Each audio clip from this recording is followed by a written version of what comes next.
세계뉴스입니다. 우크라이나군이 러시아가 강제 합병한 크림반도 지역에 미사일과 드론 공격을 가했다고 러시아가 임명한 현지 당국자가 오늘 밝혔습니다. 미하일 라즈보자예프 크림반도 주지사는 이날 성명에서 우크라이나군의 육군 전술 미사일 체계 에이테크스에서 발사된 미사일 파편에 9층짜리 주거용 건물이 맞았다고 전했습니다. 그러면서 세바스토폴시 당국이 해당 건물에서 사람들을 대피시켰으며 이번 미사일 공격으로 인한 인명피해는 없었다고 덧붙였습니다. 2014년 러시아가 강제 합병한 크림반도는 2022년 2월 러시아의 우크라이나 불법 침공 이후 우크라이나군의 잦은 공격 대상이 되었습니다. 한편 러시아군은 우크라이나군 소속 미 패트리엇 방공미사일 포대 3문과 드론 관제소 한 곳을 타격했다고 러시아 국방부가 어제 1일 전황보고에서 밝혔습니다. 또 하루 사이 총 61기의 우크라이나 드론과 미사일, 고속기동 포병 로켓 체계 하이마스 발사 미사일들을 요격했다고 말했습니다. 러시아군의 이 같은 공격은 우크라이나가 서방국들에 요구해온 미국산 F-16 전투기 첫 인도분이 지난달 31일 우크라이나에 도착했다고 리투아니아 정부와 미국 관리들이 밝힌 지 하루 만에 이루어졌습니다. 필리핀과 베트남 해안경비대가 남중국해에서 첫 합동훈련을 실시한다고 베트남 국방부가 밝혔습니다.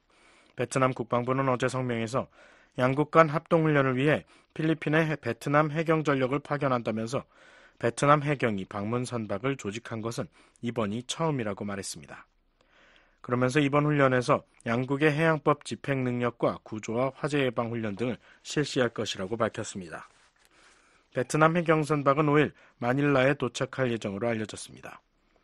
앞서 페르디난드 마르코스 필리핀 대통령은 지난 1월 베트남 방문 당시 양국이 남중국해에서 해경 간 협력을 증진하고 해상에서 벌어지는 사건을 평화적으로 해결하기로 합의했었습니다.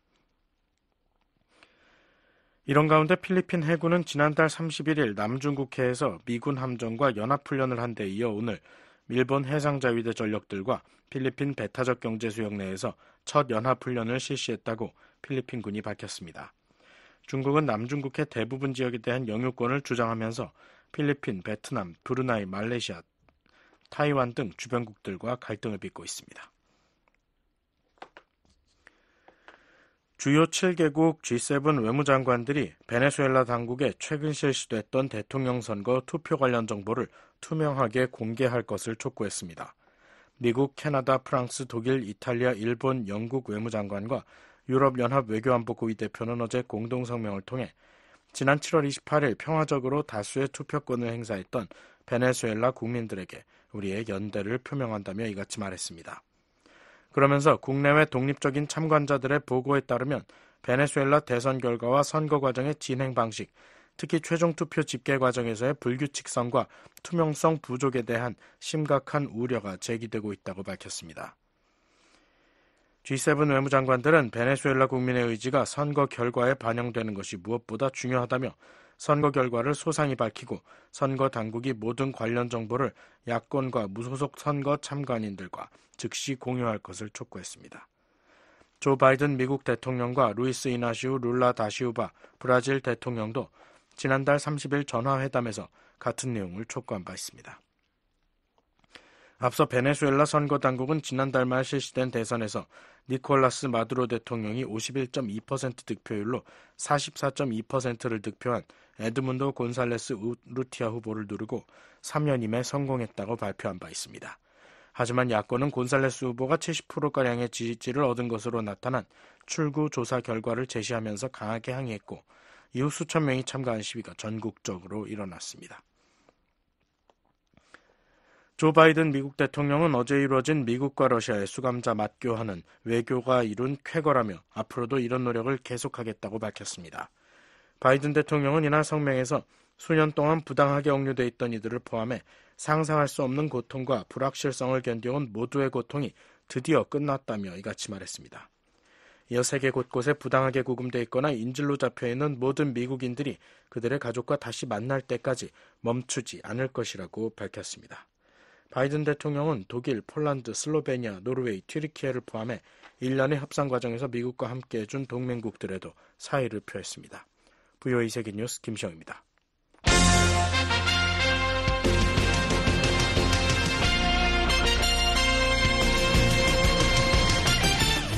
VOA News Today. 여러분 안녕하십니까? 2024년 8월 2일 금요일 VOA 뉴스투데이 2부 시작하겠습니다. 진행의 김영규입니다.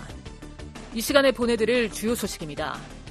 중국, 러시아, 북한이 계속 핵 전력을 증대한다면 미국은 핵 태세와 규모를 조종할 수도 있다고 미국 국방부 고위관리가 밝혔습니다. 한국의 자체 핵무장에 부정적인 바이든 행정부의 입장도 재확인했습니다. 국무부는 북한의 대남 오물풍선 살포를 무모하고 불안정한 도발로 규정했습니다. 한국에 거주하는 미국인의 안전을 매우 중요하게 여긴다는 점도 강조했습니다. 한국 정부가 집중호우로 심각한 피해를 입은 북한의 인도적 지원을 전격 제한했습니다.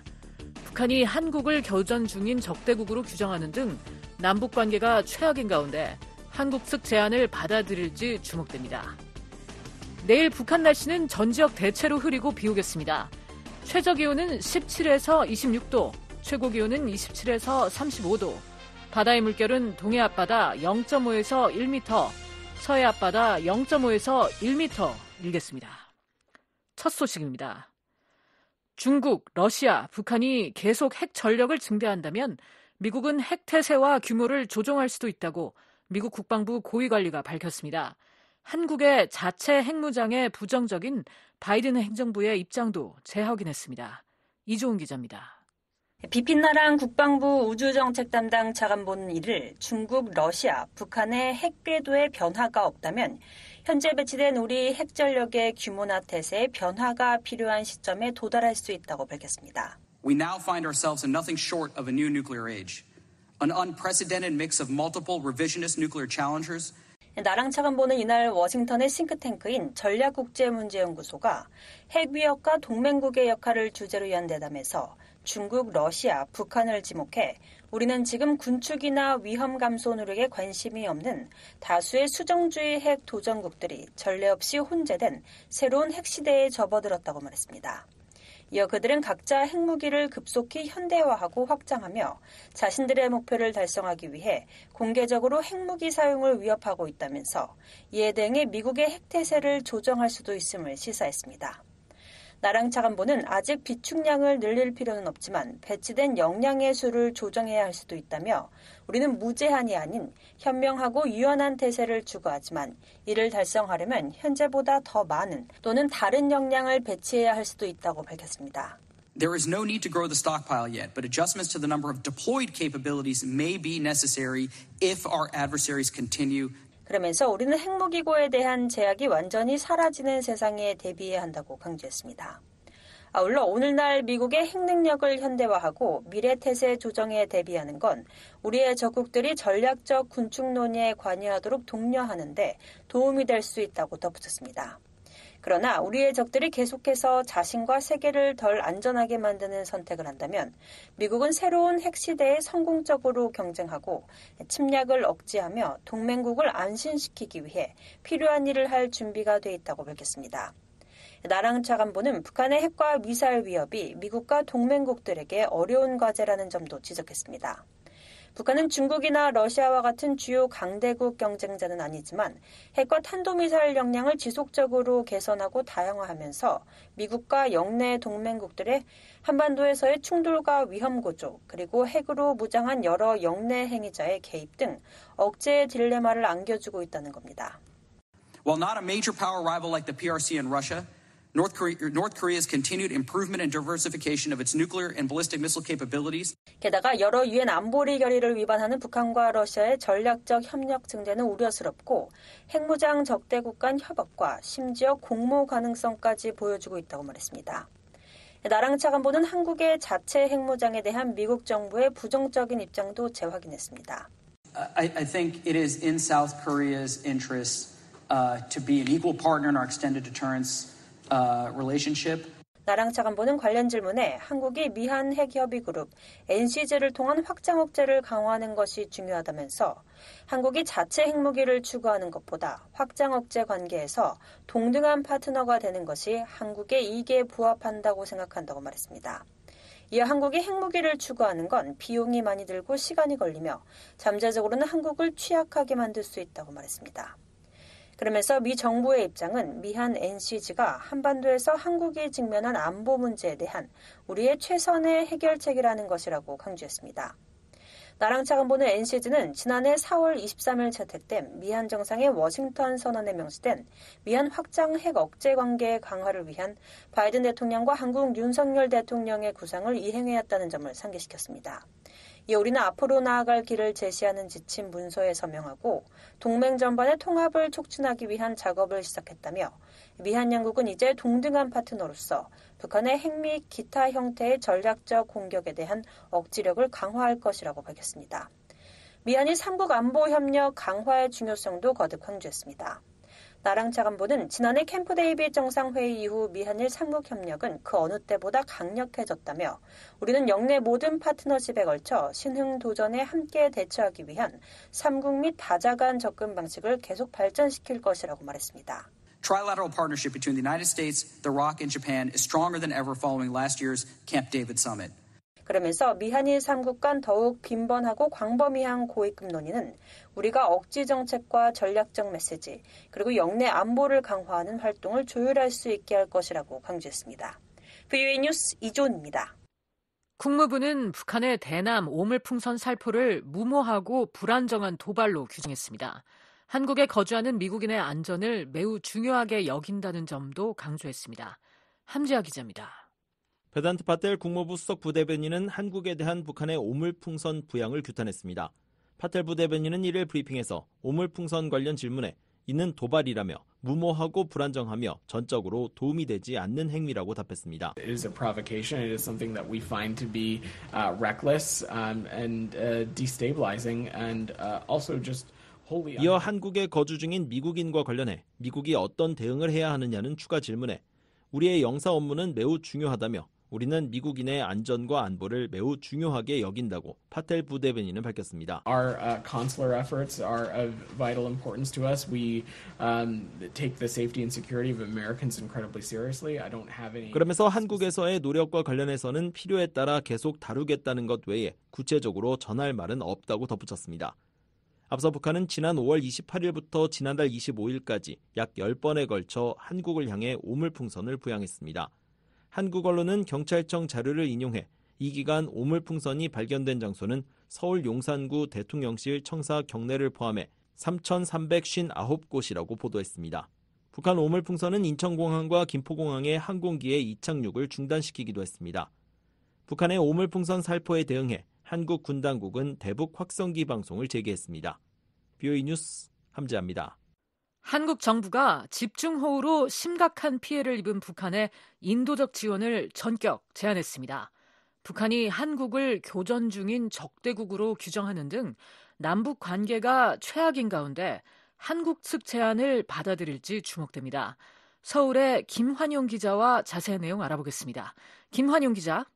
네, 서울입니다. 네, 한국 정부가 북한의 수해 상황이 심각하다고 보고 구호물자 지원을 전격적으로 제한했군요. 네, 그렇습니다. 박종술 대한적십자사 사무총장은 어제 정부 서울청사에서 열린 언론 브리핑에서 폭우로 큰 피해를 본 북한 주민들에게 깊은 위로를 전하면서 한적의 대북 수해 지원 입장을 발표했습니다.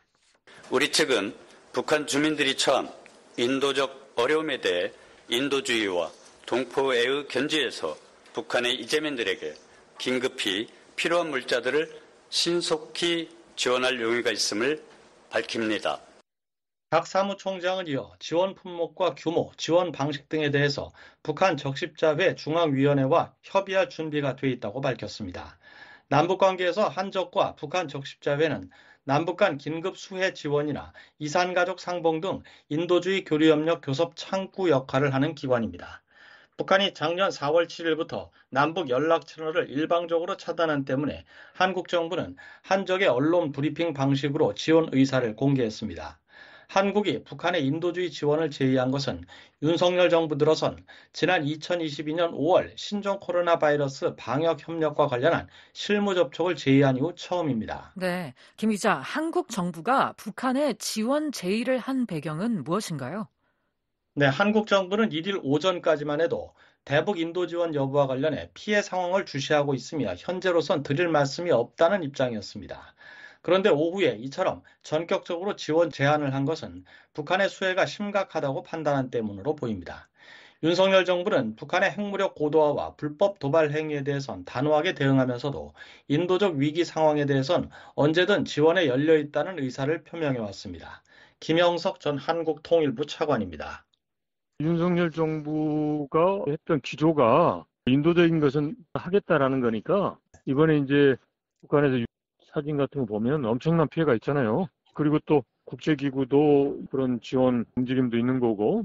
그래서 이제 기본적으로 이제 군사안보적인 문제는 그거고 지금 이제 피해를 입은 동포들에 대한 지원, 그거는 뭐 아무런 조건 없이 한다라는 거였으니까 그 입장에서 한 게 아닌가 싶은데요. 북한 수해는 지난달 말 평안북도 신의주와 의주 등에서 집중호우로 발생했습니다. 북한 관영 매체들은 신의주와 의주에서 주택 4,100여 세대, 농경지 3천 정보를 비롯해 수많은 공공건물과 시설물, 도로, 철길이 침수됐다고 보도했습니다. 김정은 북한 국무위원장은 지난달 29일 소집한 정치국 비상확대회의에서 용납할 수 없는 인명피해까지 발생했다고 언급했으나 구체적인 피해 규모는 공개되지 않았습니다. 다만 북한은 평안북도, 자강도, 양강도의 압록강 인근 지역을 특급 재해 비상 지역으로 선포했습니다. 한국 측 제의에 북한은 어떤 반응을 보이고 있나요?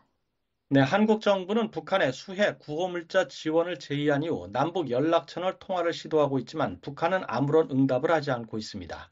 김인혜 통일부 부대변인은 2일 정례브리핑에서 상황을 예단하지 않겠으며 우리 측의 제의에 조속히 호응하기를 기대한다고 말했습니다. 네, 현재 남북한 관계가 상당히 좋지 않은 상황인데요. 북한이 한국 정부 제의를 받아들일까요?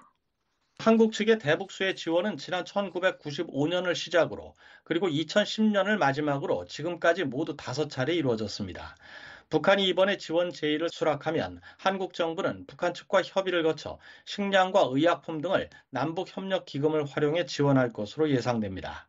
통일부는 북한과의 협의 방식에 대해 대면협의, 서면협의, 제3국 협의 등 모든 방식에 열려 있다고 밝혔습니다. 하지만 김정은 위원장이 올 초 한국을 교전 중인 적대국으로 규정하며 대남 적대 노선을 분명히 한 만큼 북한이 한국 측 제의에 호응할 가능성은 크지 않다는 관측이 많습니다. 북한이 한국의 이번 제안을 수용할 경우 최고 지도자의 대남 정책 전환을 스스로 부인하는 꼴이 되고 그렇게 되면 김 위원장 위상에 적지 않은 타격을 줄 수 있다는 점을 고려하고 있을 거라는 겁니다. 경남대 극동문제연구소 이물출 교수는 북한이 대북 제재와 압박을 강화하고 있는 윤석열 정부의 인도적 지원 제의를 정권과 주민 사이를 이간시키려는 불순한 의도가 깔린 행동으로 볼 수 있다고 말했습니다. 북한 정권에 대해서는 기존의 어떤 제재 압박 기조를 이어가면서도 지금 홍수 피해 때문에 어려움을 겪고 있는 북한 주민은 별개로 인도적 지원을 하겠다. 이제 이런 메시지로 해석을 하면서 오히려 더 윤석열 정부에 대한 적대감을 가질 수도 있겠다. 이런 판단을 하고 있습니다. 타이밍 또한 매우 좋지 않습니다.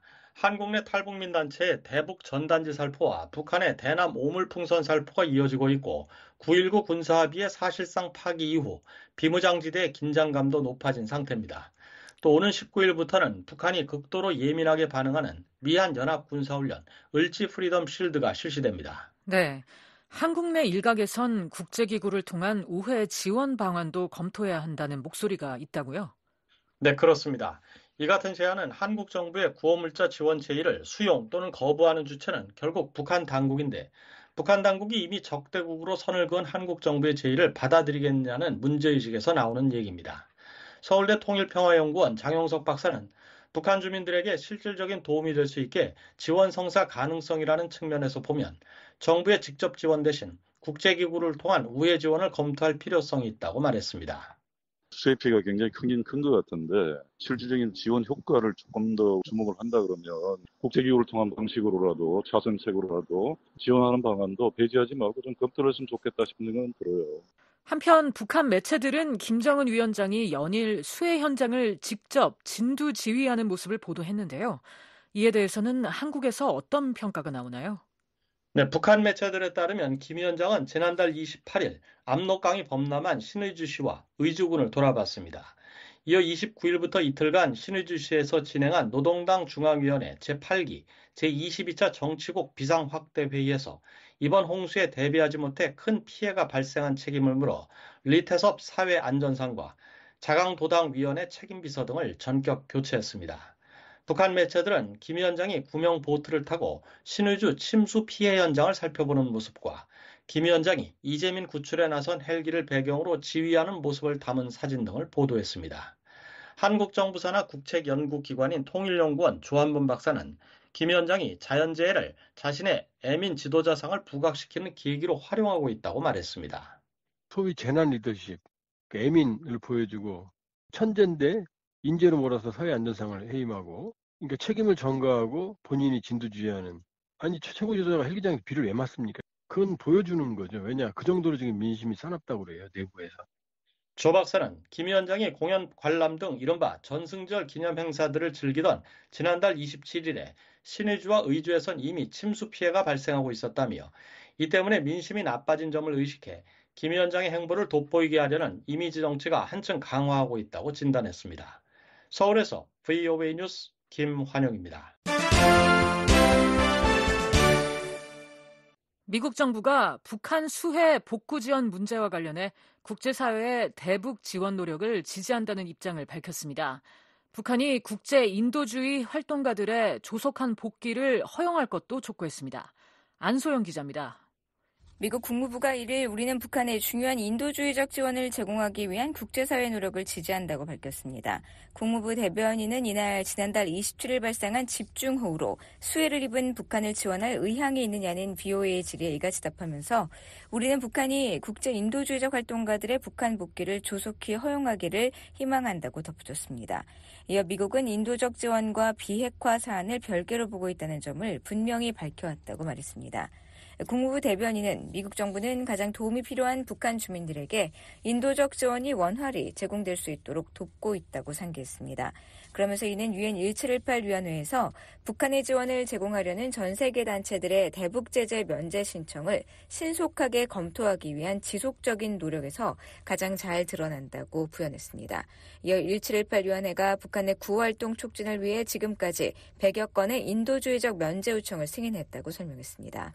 아울러 이 대변인은 국제사회는 또한 인도적 지원이 가장 취약한 북한 주민에게 전달될 수 있도록 신뢰할 수 있고 투명한 모니터링과 평가, 접근 및 감독을 지속적으로 강조해야 한다고 밝혔습니다. 국무부 대북지원 감시단 등으로 활동했던 윌리엄 브라운 메릴랜드대 교수는 이를 VOA와의 통화에서 대북 수해복구 지원이 성사될 가능성이 매우 낮다고 말했습니다. Maybe it's pretty significant damage. Aid, it must be requested by the North Koreans. You don't just come in and give them aid, They have to request people that we want to help. The government is not 브라운 교수는 북한의 수해 규모가 상당히 큰 것으로 보인다며 하지만 지원은 북한 측의 요청이 있어야 가능하다고 말했습니다. 그러면서 북한 정부가 협조적이지 않으면 외부 지원 단체들이 도울 방법이 없다고 말했습니다. 북한 관영 조선중앙통신은 지난달 27일 북으로 압록강 하류에 있는 평안북도 신의주시와 의주군에서 주택 4,100여 세대와 농경지 3,000 정보를 비롯해 공공건물과 도로, 철길 등이 침수됐다고 31일 밝혔습니다. 노동당 기관지 노동신문도 수해 지역에서 벌어지고 있는 피해 복구활동 등을 대대적으로 전했습니다. 지난달 29일 북한의 김정은 국무위원장은 수해와 관련해 소집한 정치국 비상확대회의에서 용납할 수 없는 인명피해가 발생했다고 언급했지만 아직 구체적인 관련 규모는 공개되지 않고 있습니다. 한국 정부는 이를 북한의 수해 구호물자 지원을 전격 제의했습니다. 박종술 대한적십자사 사무총장은 이날 정부 서울청사에서 열린 언론 브리핑에서 우리 측은 북한 주민들이 처한 인도적 어려움에 대해 인도주의와 동포의 견제에서 북한의 이재민들에게 긴급히 필요한 물자들을 신속히 지원할 용의가 있다고 말했습니다. VOA 뉴스 안소영입니다. 미국이 북한과 중국의 핵 위협을 억제하기 위해 아시아 전구에 전술핵을 재배치해야 한다고 로버트 피터스 헤리티지 재단 핵억제 및 미사일 방어 연구원이 주장했습니다. 피터스 연구원은 특히 한국에 미국 전술핵을 재배치하는 게 가장 합리적이라며 양국 정부가 이 문제를 논의해야 한다고 말했습니다. 피터스 연구원은 한국에 전술핵이 배치되면 한국인들이 자체 핵무장 필요성을 느끼지 않을 것이라고 말했습니다. 국방위협감소국 수석 전략가, 미국 국방장관실 대량살상무기 특별고문을 지낸 피터스 연구원을 조은정 기자가 화상으로 인터뷰했습니다. 피터스 연구원님, 최근 발간한 차기 행정부를 위한 핵태세 검토 보고서에서 북핵 억제를 위해 한국, 일본과 미국 전술핵을 재배치하고 핵무기 보관시설을 운영하는 방안을 논의할 것을 제안하셨습니다. 이러한 조치가 왜 시급히 필요하다고 생각하십니까? The United States divested of its tactical nuclear weapons in Asia at the end of the Cold War. 미국은 냉전 말기에 아시아에서 전술 핵무기를 철수했기 때문에 북미 본토에서 핵무기가 발사되지 않는 한 영내에서 신속하게 대응할 수 있는 태세를 갖추지 못하고 있습니다. 중국이나 북한이 핵무기를 사용할 기회를 포착할 경우 억지력 공백이 발생합니다. 우리가 북한이나 중국과 분쟁 중이고 그들이 지고 있다고 가정해봅시다. 우리가 영내에서 신뢰할 수 있는 대응책을 마련하지 못한다면 그들은 보유하고 있는 저위력 핵무기를 사용하고 싶은 유혹을 받을 수 있습니다. 또한 한국과 일본이 미국의 핵무기를 보유하는 것은 중요한 보증 요소입니다. 따라서 미국의 핵무기를 전구에 재배치하는 것이 현명하다고 생각합니다. 한국이 가장 합리적이라고 생각합니다. 일본보다 한국이 더 그렇다는 말씀이신가요? Yes, it's closer to the front lines. You'd have less of a need to do an air refueling if you're generating forces out of Korea. 그렇습니다. 최전방에 더 가깝죠. 한국에서 전력을 증강한다면 공중 급유를 할 필요가 적을 것입니다. 목표물에 더 빨리 도착할 수 있죠. 그리고 솔직히 한국 국민들은 자국 땅에 핵무기를 보관하는 것에 대해 일본 국민들보다 더 개방적이라고 생각합니다. 피터스 연구원님, 워싱턴의 많은 전문가들은 한국에 미국 전술핵을 재배치하는 것에 반대합니다. 한반도에 재배치하지 않고도 미국이 핵무기를 쏠 수 있고 오히려 북한의 공격 위협에 노출되기 때문에 군사적 효용이 낮다는 지적인데요. There's a lot there. What I'd say from a targeting perspective is, let's just say that, let's posit that if we're talking about air-delivered 공중 투하 무기를 재배치한다면 중력 폭탄이나 순항 미사일이 될 겁니다. 오산이나 대구와 같은 한국의 대규모 합동기지 중 하나에 보관될 것입니다. 전쟁이 시작되면 그 기지는 이미 북한의 표적이 될 것입니다. 북한이 갑자기 오산이 자신들에게 문제가 된다는 것을 깨닫는 것이 아닙니다. 또 다른 고려사항은 우리가 탄도미사일 잠수함에서 발사할 수 있는 무기나 미국 본토의 미사일 기지에서 발사할 수 있는 대륙간 탄도미사일 ICBM은 엄청난 위력을 가지고 있다는 점입니다. 따라서 저는 분쟁의 범위를 제한하는 방법으로 훨씬 저위력의 무기 사용을 검토하는 것을 제안하고 싶습니다. 또 한국과 북한 또는 한국과 일본, 중국 사이에 전쟁이 벌어지고 있을 때 미국이 북한의 심장부와 중국의 심장부에 군대를 겨냥해 미국 본토에서 핵무기를 발사하고 싶을까요? 그러면 중국이나 북한도 미국 본토를 공격할 동기가 생길 수 있습니다. 그래서 분쟁의 수평적 확전을 최대한 막고 제한적으로 유지하려고 노력해야 합니다.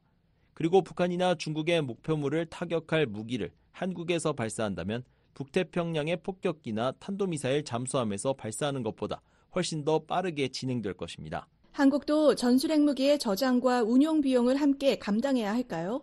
I think if South Korea were to say, we're willing to assist with building nuclear weapons storage sites in 한국이 오산에 핵무기 저장 시설을 짓는 비용을 부담하고 부지 경비를 일부 제공하겠다고 말할 수 있을 것 같습니다. 그게 도움이 될 것 같아요. 미국은 자국의 핵 현대화 과정에 막대한 비용을 지출하고 있기 때문이죠. 그리고 한국 정부가 우리는 이것이 큰 비용이라는 것을 알고 있고 미국이 한국을 방어하기 위해 이 일을 한다는 것을 알고 있다. 따라서 한국 내 저장 시설에 대한 비용을 기꺼이 부담하겠다고 한다면 긍정적일 것이라고 생각합니다. 그리고 미국의 일부 정책 이반자들이 이 문제를 진지하게 고려하도록 설득하는 데 도움이 될 것입니다.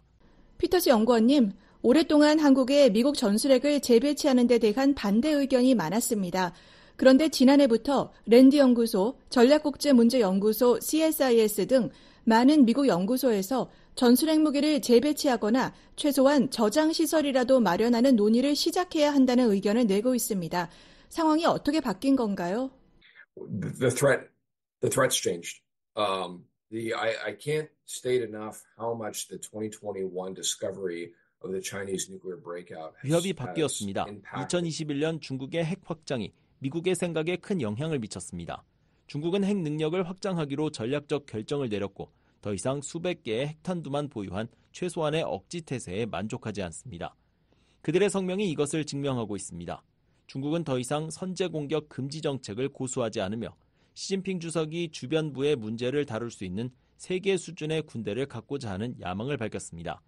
중국의 주변부라 함은 아시아와 서태평양의 대부분이죠. 여기에 북한이 핵무기를 계속 만들고 거의 매달 한국, 일본, 미국을 핵무기로 위협하고 있는 것과 맞물려 상황이 악화되고 있습니다. 더 이상 무시할 수 없는 위협입니다. 중국은 사거리가 긴 전구 전술 핵무기를 구축하고 있으며 우리는 이를 무시할 수 없습니다. 그렇다면 한국에 배치된 미국의 전술 핵무기는 필요하면 중국을 겨냥할 수도 있겠네요. Yes. 네, 그렇습니다. 미 국방부와 국무부가 한국 정부와 핵무기 저장 시설 등과 관련해 즉각 전략적 대화를 시작할 것을 권고하셨는데요. 어떤 논의를 하게 될까요? Well, it's no secret that there are serious people in South Korea that are thinking about having 한국이 독자적으로 핵무기를 보유해야 한다고 생각하는 진지한 한국인들이 있다는 것은 비밀이 아닙니다. 이 대화를 통해 한국의 핵무기 저장 시설을 건설할 경우 양측이 지불할 수 있는 비용뿐만 아니라 그 가치와 효용성을 탐색하는 데 의미가 있습니다.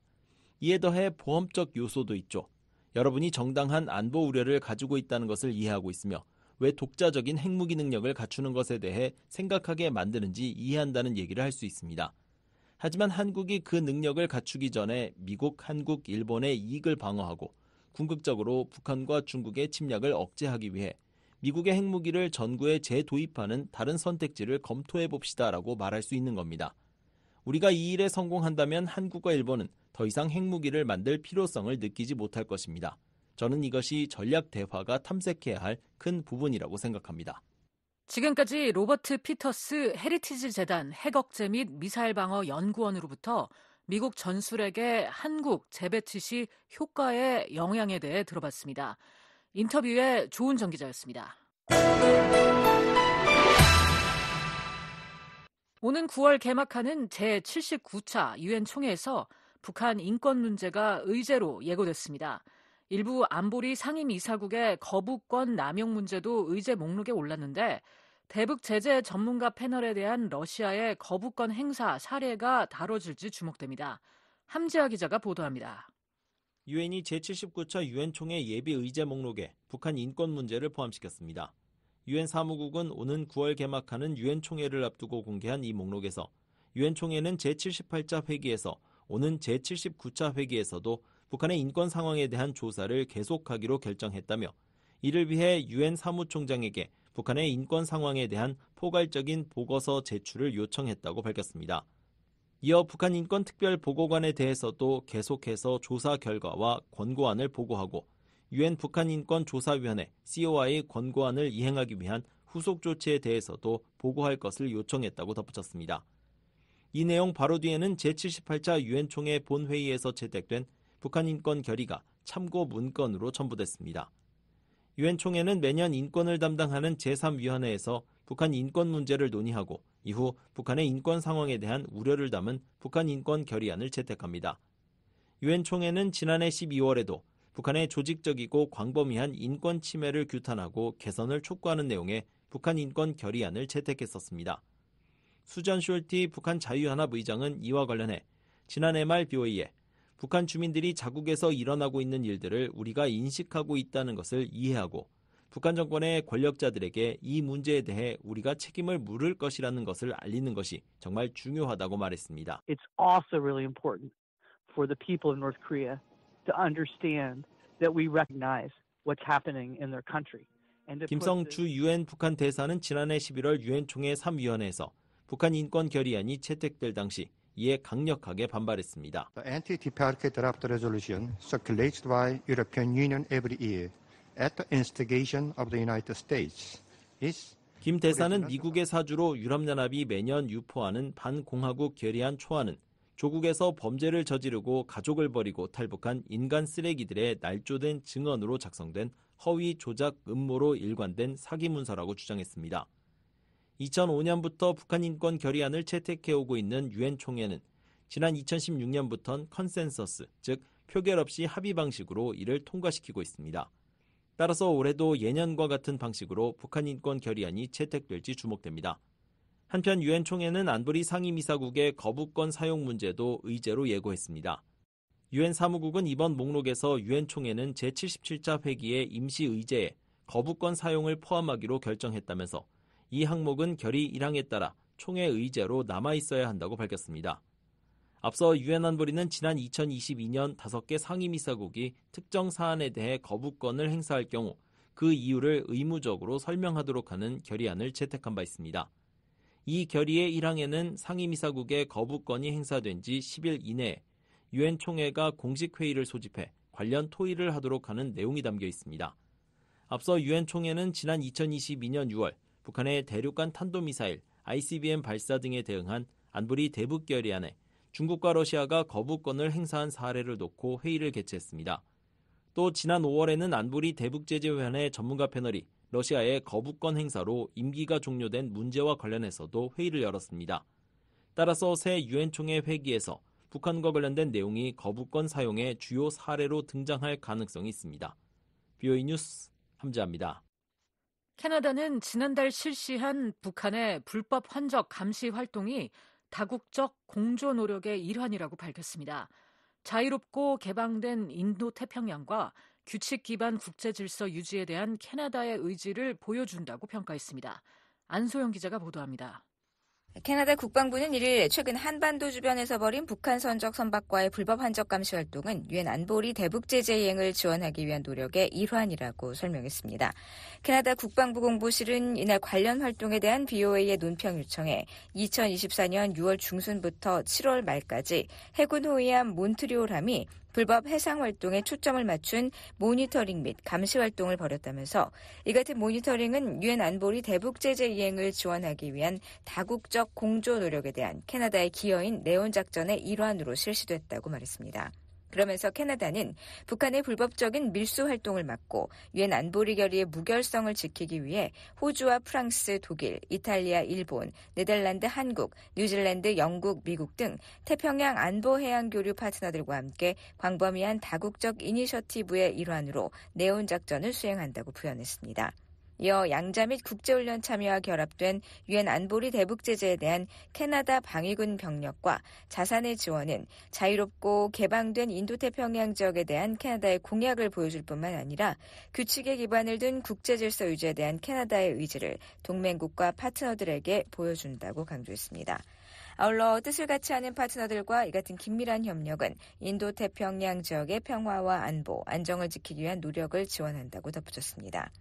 유엔 안보리는 지난 2017년 9월 북한의 6차 핵실험에 대응해 채택한 대북결의 2375에서 석탄과 석유, 해산물 등 북한의 금수 품목의 밀수를 막기 위해 북한 선박과의 선박 간 환적 등을 금지했습니다. 이 같은 안보리 결의 이행을 위해 캐나다는 미국과 일본, 영국, 프랑스, 호주, 뉴질랜드 등과 함께 지난 2018년부터 매년 정기적으로 한반도와 일본 인근 해역에 호위함과 초계기를 순환 배치하며 북한 선박의 불법 환적 등에 대한 해상 감시 활동을 실시하고 있습니다. 앞서 일본 외무성은 지난달 30일 보도자료를 내고 캐나다 해군 호위함 몬트리올함이 6월 중순부터 7월 말까지 일본 주변 해역에서 유엔 안보리 결의에 의해 금지된 북한 국적 선박과의 선박 간 환적을 포함한 불법 해양 활동에 대한 감시 활동을 수행했다고 밝혔습니다. 그러면서 이 같은 캐나다 해군 함정의 활동은 지난 2018년 이후 9번째라고 설명했습니다. 데이빗 맥스웰 아태전략센터 부대표는 지난달 30일 BOA와의 통화에서 북한의 제재 회피를 단속하기 위한 다국적 연합작전을 고무적으로 평가하고 당장 효과를 거두기 어려워도 지속적으로 이를 강화해야 한다고 말했습니다. is concerned with North Korea's activities. And so it's very positive that Canada is contributing to that. 한미연합사 작전참모 출신인 맥스웰 부대표는 이제 더욱 적극적인 제재 집행과 기타 불법 행위 차단이 필요하다고 말했습니다. BOA 뉴스 안소영입니다. 유엔 제재 대상 유조선 천마산호가 중국 인근 해상에서 포착됐습니다. 유엔 제재로 사실상 북한 해상을 벗어날 수 없는 이 선박은 최근 중국과 러시아 해상에 빈번하게 출몰하고 있습니다. 함지아 기자입니다. 천마산호가 포착된 건 중국 시각으로 1일 새벽입니다. 선박의 위치 정보를 보여주는 마린 트래픽에 따르면 천마산호는 이날 새벽 2시경 중국 닝더에서 동쪽으로 약 130km 떨어진 지점에서 위치 신호를 발신했습니다. 당시 뱃머리를 남쪽으로 향하고 있던 천마산호는 타이완 해협 진입을 앞둔 이 지점에서 돌연 선박자동 식별장치 AIS를 끄고 잠적했습니다. 따라서 더 이상 천마산호의 위치 정보는 파악되지 않고 있습니다. 천마산호는 지난 2018년 3월 유엔 안보리 대북제재위원회로부터 제재 대상으로 지정된 선박입니다. 당시 안보리는 2017년과 2018년 포착된 천마산호의 불법 선박간 환적을 제재 이유로 들면서 각 유엔 회원국은 천마산호에 대해 자산 동결과 입항 금지 조치를 취해야 한다고 밝혔습니다. 이에 따라 천마산호는 중국 해역에 진입할 수 없고 진입한다면 곧바로 자산 동결, 즉 억류 조치 대상이 됩니다. 사실상 다른 나라로의 운항이 불가능하지만 이날 천마산호는 모항인 북한 남포에서 무려 1,400km나 떨어진 해상에서 발견된 것입니다.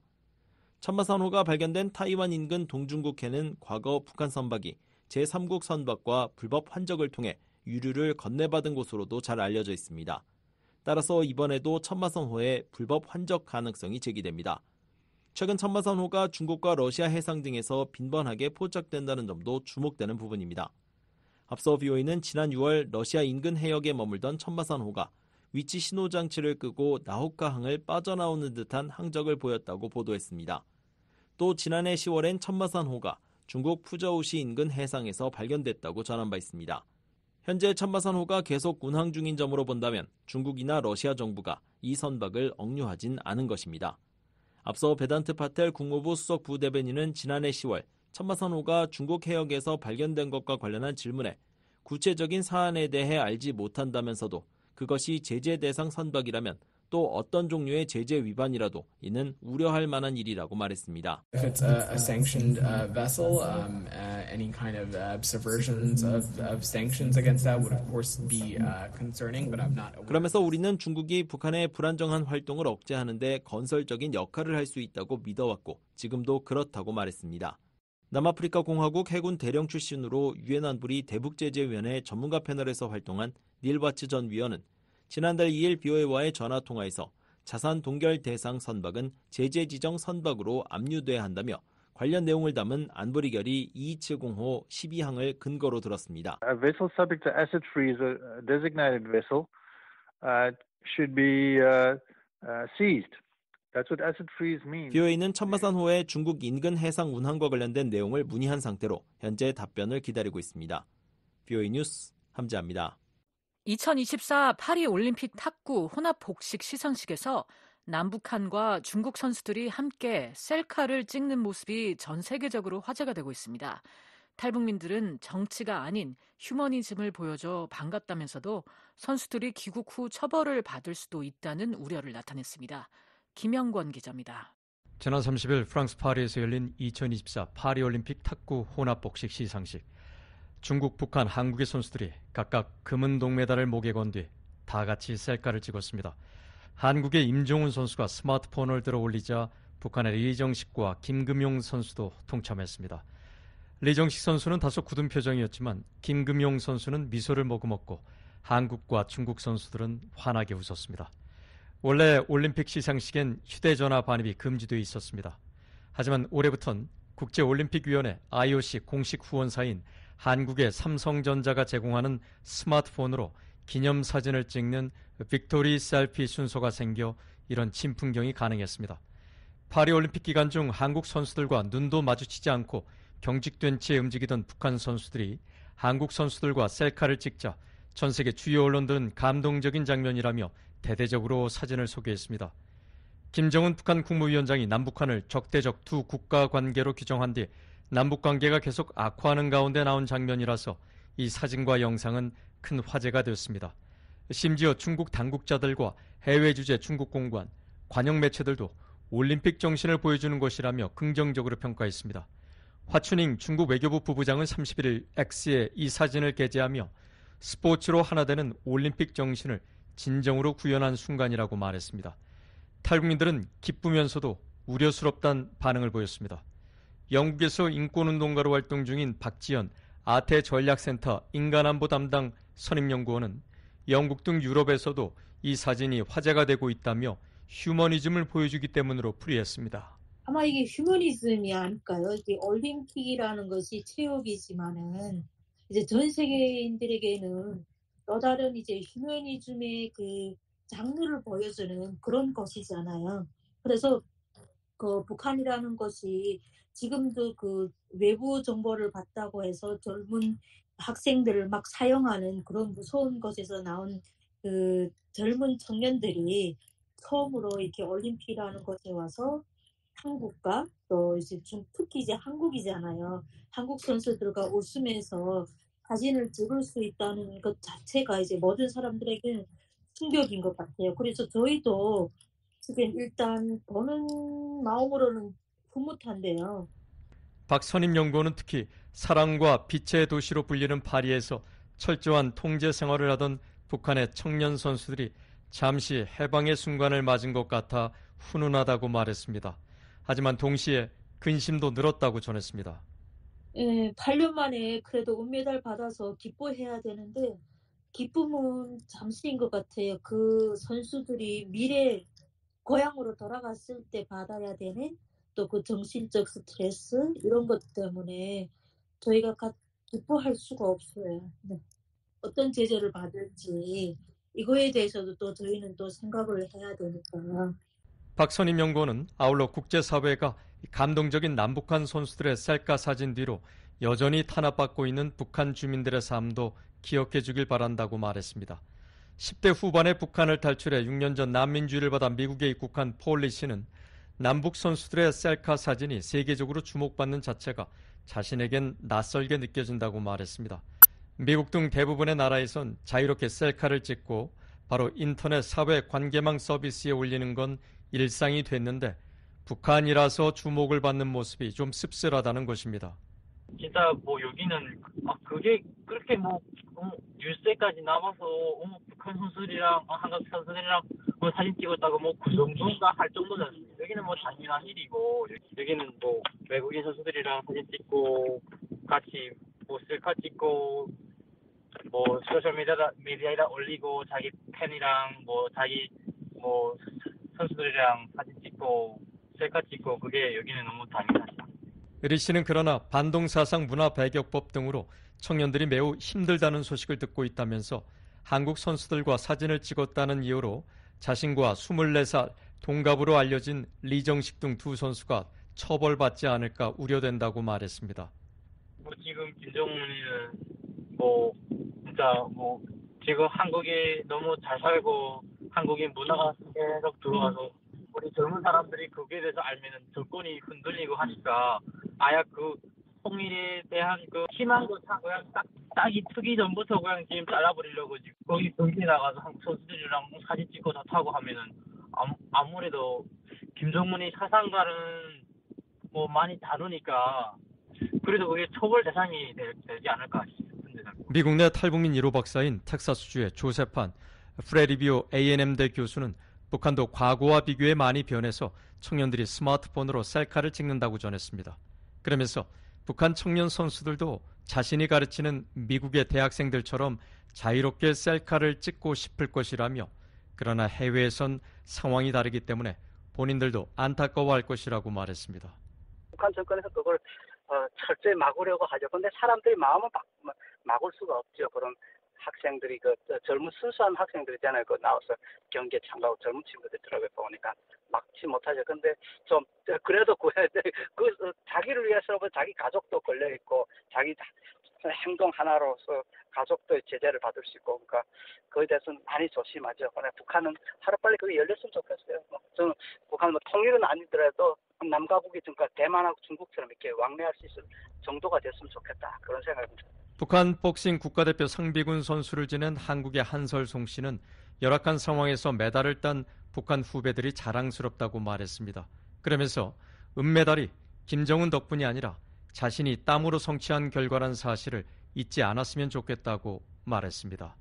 너무 좋은 모습이고 제가 살던 그 고향의 선수들이 입상하고 하니까 너무 보기 좋고 한데요. 그게 그들의 순수하고 밝은 모습이면 좋겠습니다. 오로지 자기가 노력한 땀의 대가로 따낸 메달, 그 메달을 즐기는 그 감정이었으면 좋겠고요. 그들이 그렇게 막 웃고 사진 찍고 하는 그 뒤쪽에 제가 앞에서 말씀드린 것처럼 그 상부의 지시나 이런 여러 가지 지도나 이런 게 없이 그저 순수 그들이 우러나는 마음으로 하는 행동들이었으면 좋겠다는 바람입니다.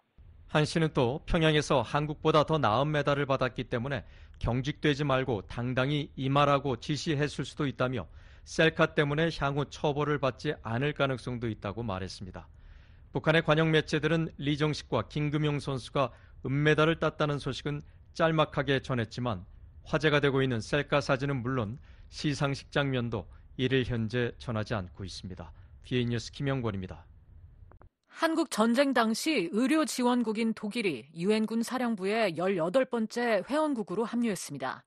유엔사는 2일 경기도 평택에 위치한 주한미군 기지인 캠프 험프리스에서 미국과 한국 그리고 유엔사 회원국 대표들이 참석한 가운데 독일의 유엔사 가입 기념식을 열었습니다.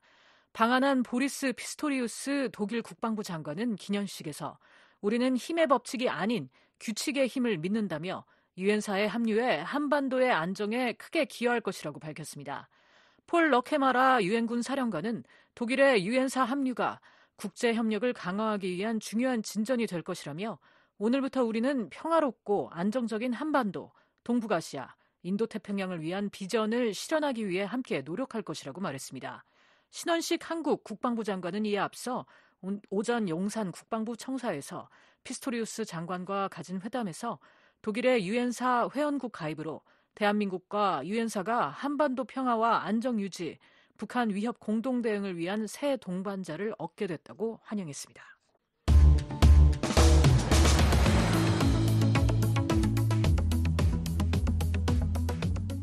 한국 내 주요 뉴스를 소개해드리는 한국은 지금 시간입니다. 최원기 기자 나와 있습니다. 어서 오세요. 안녕하십니까? 네, 오늘 어떤 소식으로 시작할까요?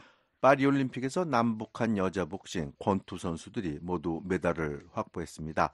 이어서 세계은행이 한국을 경제성장의 슈퍼스타라고 높이 평가했다는 소식 전해드리겠습니다. 네, 먼저 파리 올림픽 소식부터 살펴볼까요? 네, 올림픽은 이제 7일째인데요. 현재 한국은 금메달 6개, 은메달 3개, 동메달 3개로 7위를 달리고 있습니다. 1위는 금메달 12개를 딴 중국이고 2위는 금메달 9개를 딴 미국, 그리고 3위는 금메달 8개를 딴 프랑스입니다. 북한은 은메달 2개로 33위입니다. 네, 남북한 모두 여자 복싱에서 첫 올림픽 메달을 확보했습니다. 한국 선수부터 소개해 주시죠. 한국에선 이매지 선수가 여자 복싱 역사상 첫 올림픽 메달을 확보했습니다. 복싱 종목에서는 12년 만에 메달인데요. 이매지 선수는 2일 열린 여자 54kg급 8강전에서 콜롬비아의 예니 마르셀라 아리아스 카스타네나 선수와 경기를 벌여 3대2로 판정승했습니다. 복싱은 동메달 결정전 없이 준결승 패자 2명에게 모두 동메달을 주는데요. 한국이 올림픽 복싱에서 메달을 확보한 것은 2012년 런던 올림픽 이후 12년 만의 일입니다. 그렇군요. 이매지 선수가 일단 동메달은 확보한 것이고 금메달이나 은메달도 딸 수 있는 것 아닌가요? 맞습니다. 이매지 선수가 8강전에서 이긴 것이니까요. 이제 4강전을 남겨두고 있는데요. 4강전에 이기면 은메달을, 그리고 결승전에 나가면 금메달을 딸 수 있는 겁니다. 이매지 선수는 경기가 끝나고 나서 나는 금메달을 따기 위해 3번 이길 것이라고 자신감을 보였는데요. 이매지 선수의 준결승전은 4일 밤 11시 34분에 열립니다. 네, 북한에서는 복싱을 권투라고 하죠. 이번에는 북한 여자 권투 선수가 메달을 확보한 소식 전해주시죠. 네, 북한에서는 여자 권투 방철미 선수가 올림픽 동메달을 확보했습니다. 방철미 선수는 1일 파리에서 열린 복싱 여자 54kg급 8강전에서 모로코의 위다드 베탈 선수에게 4대0 판정승으로 이겨서 동메달을 확보했습니다. 여자 복싱이 2012년 런던 대회에서 올림픽에 처음 도입된 이후 북한 선수가 메달을 확보한 것은 방철미 선수가 처음입니다. 네, 한국의 이매지 선수 그리고 북한의 방철미 선수가 남북한 대결을 벌일 가능성은 없습니까? 있습니다. 이매지 선수와 북한의 방철미 선수는 체급이 같습니다. 따라서 방철미 선수가 준결승전에서 중국의 장유한 선수를 이기고 결승에 올라오고 또 이매지 선수도 결승전에 진출하면 남북한 복싱 대결이 이루어질 수 있습니다. 네, 다음 소식 가보겠습니다. 세계은행이 한국을 경제성장의 슈퍼스타라고 칭찬했군요. 그렇습니다. 세계은행이 1일 보고서를 냈는데요. 한국이 중진국 함정을 극복하고 선진국으로 도약한 글로벌 경제 슈퍼스타라고 칭찬했습니다.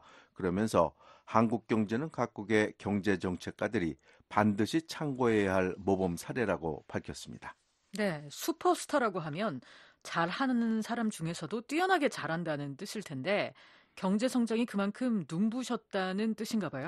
그렇게 볼 수 있겠습니다. 보고서는 한국의 1인당 국민소득은 지난 1960년 1200달러도 안 됐지만 지난해 3만 3천 달러에 달했다며 한국의 경제 성장 사례는 모든 중진국 정책 입안자들이 반드시 공부해야 할 필독서라고 말했습니다.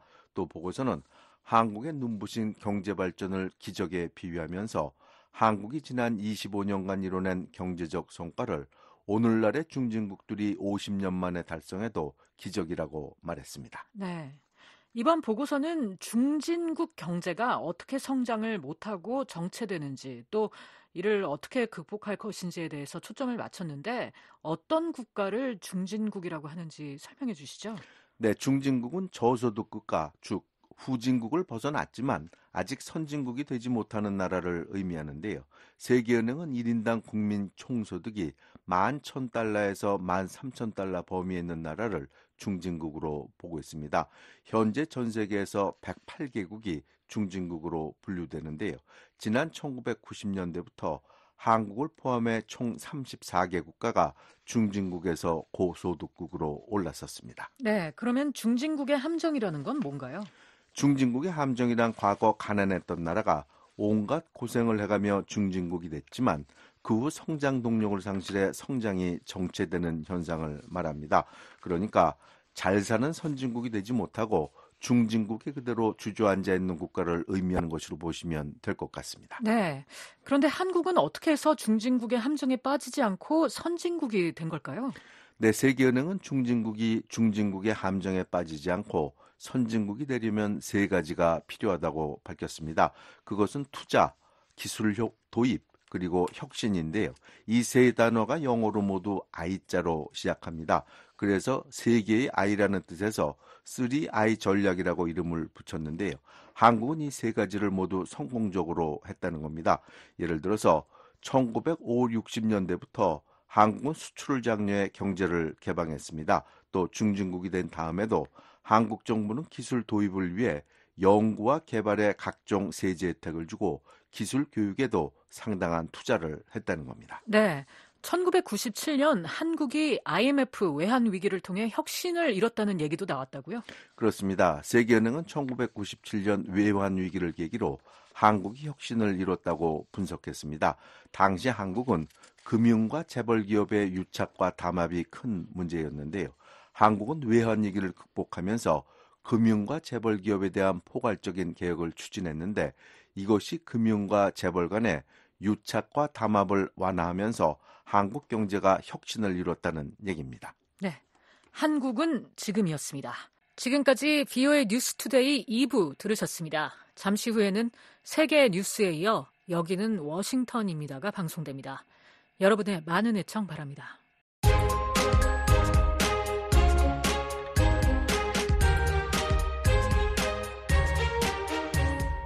매일 밤 10시에서 11시, 매일 새벽 4시에서 5시 사이에 방송하는 생방송 여기는 워싱턴입니다의 주간 프로그램을 안내해드립니다. 월요일 밤과 화요일 새벽에는 미국 역사 속 중요한 인물들을 알아보는 인물 아메리카를, 화요일 밤과 수요일 새벽에는 라디오로 들어보는 미국 역사 이야기 미국사, 수요일 밤과 목요일 새벽에는 11월 대통령 선거를 앞두고 주요 이슈 살펴봅니다. 미국의 선택 2024. 한국에 사는 탈북민들의 소식은 목요일 밤과 금요일 새벽에 방송하는 탈북민의 세상 보기에서 만나보십시오. 그리고 금요일 밤과 토요일 새벽에는 뉴스 따라잡기가 마련되어 있습니다.